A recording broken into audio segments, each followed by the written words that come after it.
अग्निवीर क्या है और 4 साल बाद इसमें रिटायर क्यों होना है, क्या सीज़न है, उसके बारे में बताओ। और अगर आप आज ज्वाइन होते आर्मी में और अग्निवीर वाले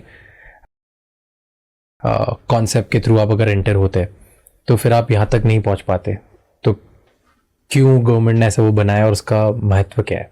वैसे पहले तो मैं एक छोटा सा एक्सप्लेनर देता हूँ 2 लाइन का। हालांकि सबको पता है अग्निवीर क्या है, लेकिन कभी कभी खास तौर पे पब्लिक की व्यूअर्स की अंडरस्टैंडिंग में थोड़ा फर्क हो सकता है। अग्निवीर एक नया कॉन्सेप्ट शुरू किया आर्मी ने, देश ने, गवर्नमेंट ने, जिसमें कि हम सैनिक लेंगे 4 साल के लिए। 4 साल के बाद हम सिर्फ बेस्ट 25% को रखेंगे और बाकी 75% को जाने देंगे। ओके। इसी तरह हर साल आते रहेंगे। लॉजिक क्या है? लॉजिक ये है कि पहली बात, कई ऐसे लोग हैं जिनके दिलों में देश के लिए जज्बा बहुत है, जोश है, लेकिन वो फौज को अपना लाइफ लॉन्ग कैरियर नहीं बनाना चाहते। तो जितने भी वैसे नंबर्स हैं उनको कम से कम मौका मिलेगा सर्विस करने का, तो बाहर चले जाएंगे। बाकियों को ये 17 साल की उम्र में भर्ती है,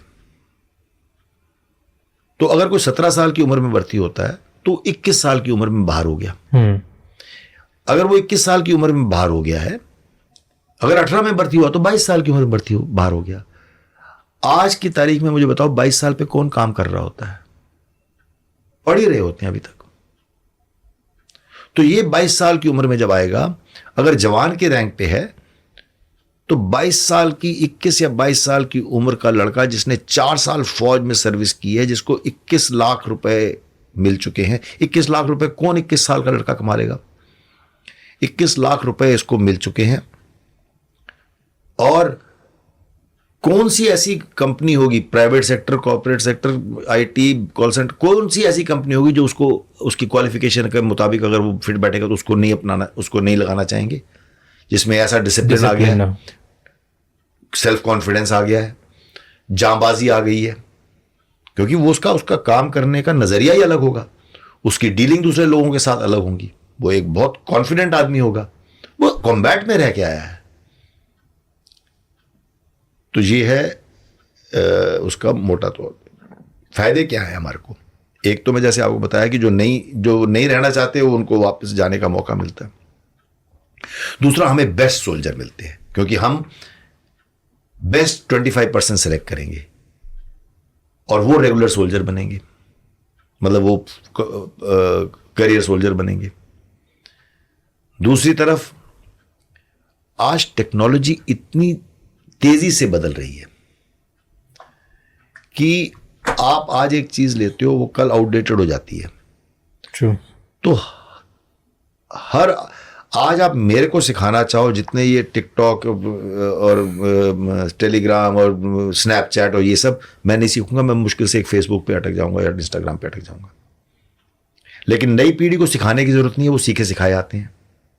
तो सिर्फ ठीक इसी लॉजिक से आपको एक नया स्मार्टफोन लेते हो। आज मैं एक नया स्मार्टफोन लूं, मुझे उसको करने में बहुत परेशानी होती है, लेकिन आपको और एक यंगर जनरेशन को परेशानी नहीं होती उसको सेटल करने में, उसको हैंडल करने में, सॉरी।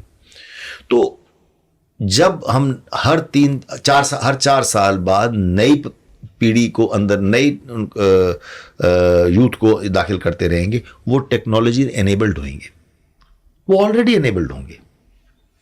सिखाना नहीं पड़ेगा, उनको सिखाना नहीं पड़ेगा। जो लेटेस्ट एनेबलर्स हैं वो उनसे वो वाकिफ होंगे। तो ये एक और एडवांटेज है। और हमारी आर्मी का एक यूथफुल प्रोफाइल रहेगा, हमेशा यूथफुल प्रोफाइल रहेगा। So these are some of the advantages. लेकिन आखिर में ये कहना चाहूंगा कि एक नया तजुर्बा सरकार ने स्टार्ट किया है। इसकी बहुत निंदा भी हो रही है, क्योंकि कई लोग चाहते हैं कि हमारे को एक पूरा जॉब मिल जाए, हमें एक जॉब मिल जाए तो फिर उससे हटे नहीं। लेकिन एक सोल्जर का जॉब जो होता है वो 15 साल की सर्विस होती है, मैक्सिमम 17 साल, अगर उसकी प्रमोशन नहीं होती। तो उसकी उम्र कितनी होती है? अगर उसने 17 साल में भर्ती हुआ है और 17 साल और कर लेगा तो 34-35 साल की उसकी उम्र होती है। 34-35 साल में आदमी ना इधर का ना उधर का, अब उसने सर्विस भी इतनी कर ली, अब उसको जॉब भी आसानी से नहीं मिलता। 21-22 साल के लड़के को आसानी से जॉब मिलेगा। तो इसलिए ये जरूरी है कि हम इस नए एक्सपेरिमेंट को ट्राई करें।